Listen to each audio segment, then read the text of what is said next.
I ever got, I got a lot of spankings. And there's a big controversy these days about whether or not kids should or shouldn't be spanked. Well, that controversy is about 20 years too late. Because my dad never heard it. And most of my spankings I got when I was growing up was because, I know this is going to be hard for y'all to believe, but it was because of my mouth. I know, I can hear the shock in your voices. My problem was sassing my mother. We'd start off on a disagreement and would go on to an argument, and then it would end up where I was sassing her. And at this point in the discussion, Mama would always tell me what she wanted out of life. Every time, didn't matter, every day, probably 2 or 3 times a day. She'd tell me at this point in our argument what she wanted out of life. Mama didn't care about new houses. Daddy took care of that. We had a nice house. She didn't care about new cars, new clothes. All my mother wanted out of life was the last word.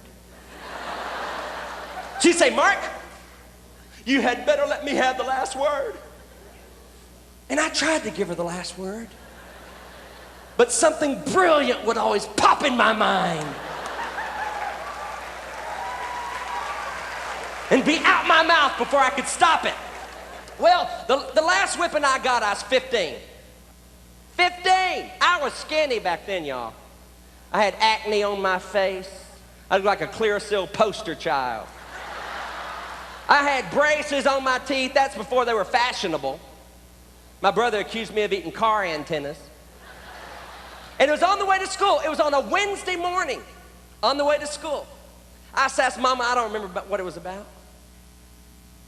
On the way to school, she said, I'm going to tell your father. And I was thinking, yeah, right. She'll forget. She didn't. I went to school Wednesday afternoon. I always went to driver's ed. I was taking driver's education. And then after driver's ed, I'd always come out to the car and I'd say, can I drive to church? I'd ask my dad if I could drive to church, because we went to church Wednesday nights and Sunday morning and Sunday night. Every time the doors were open, we were there. My daddy was a deacon and my daddy was a dictator. We did not have a vote every 4 years whether or not we're going to go to church. We went to church. If the preacher was going to wash the windows on Thursday night, we filled our pew and we watched him do it. And don't think I didn't try to get out of going to church like any normal kid. Many times I said, Daddy, I'm too sick to go to church. He'd say, throw up and prove it. And if you couldn't throw up, you went to church. And if you did throw up, he'd say, now don't you feel better? Let's go to church. And that is a very important part of this story. Because I came out of driver's ed thinking we're going to go to church like we'd done for the past however many years I'd been in that family, 15. I came out to that car and I said, Daddy, can I drive to church? He said, get in the car. All of a sudden, I remembered what I'd done. I started praying, oh Lord Jesus, come quickly. I got in the car, and Daddy said, Mark, do you remember sassing your mother this morning? Yes, sir. We're not going to church.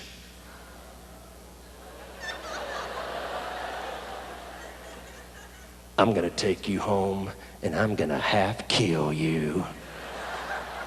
Have you ever been half killed? I started thinking, what am I going to do? If we're skipping church, give me a whipping, it's going to be a doozy. And it was about a 30-minute drive, and I was thinking, what am I going to do? What am I going to do? What am I going to do? And then I thought of it. It dawned on me. A college student had told me, Mark, she said, the next time you get a spanking, bite the blanket. It's called mind over matter. I learned about it in college. Bite the blanket. Concentrate on the blanket. And you won't even feel what your dad's doing down south. Well, I was 15. I thought all college students were brilliant, you know. Now I'm here to tell you, they ain't. This girl was about 3 fries short of a Happy Meal, if you ask me. She said, put all your attention on the blanket. Well, my dad don't whip you anywhere near where you buy the blanket. We got home and Dad did what he always did. He said, now go upstairs and prepare for your spanking. I still don't have any idea what that means. Go upstairs and prepare for your spanking. See, that was started with my older brother, who was born before me. And he would go upstairs and he would prepare. He knew what it meant. Go in your room, cry, think about what you've done, ask God to forgive you, and try to figure out how you'll never do that again. Nobody ever explained that to me. I would always go upstairs and prepare. I'd put on 17 pairs of underwear.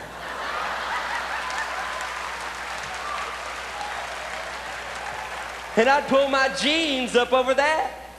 And my dad would come up to whip his deformed son. This time I thought, nope, college student. She told me, bite the blanket. Bite the blanket, she said.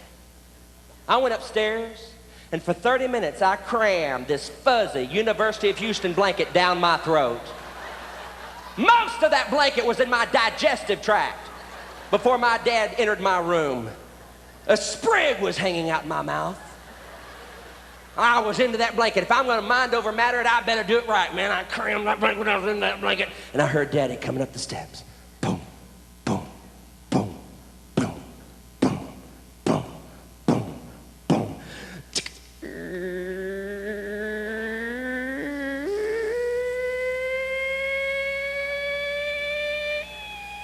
We got big doors in Texas. Daddy walked over to me and said, Mark, this is going to hurt me worse than it hurts you, son. I went, mm-hmm. I used to think, well, if that's the case, let's trade places. I'm the one who needs the punishment. Let me beat the tar out of you for once.